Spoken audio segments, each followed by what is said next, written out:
Go here to project. You can click on this icon right over here, new item, and then here you have adjustment layer, or you can also right click new item and then here select adjustment layer. From here, let's click on OK. Now we have here the adjustment layer. Drag and drop this adjustment layer on top of your video, and let me just add this video again. And now we're gonna go here to effects. We're gonna go here to transform and just drag and drop this transform effect onto adjustment layer. Now from here, what we need to do is to go to effects controls, and then from here we're gonna see the transform here. Now here we're gonna add a position, keyframe for position, and then keyframe for scale.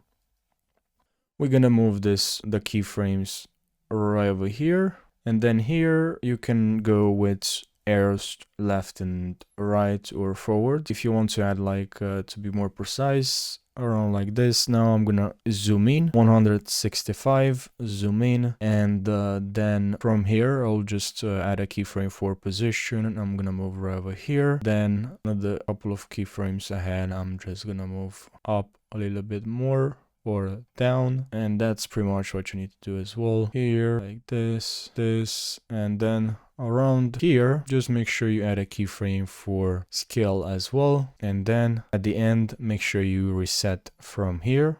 And if it's like this, that's okay, because we need to reset position as well.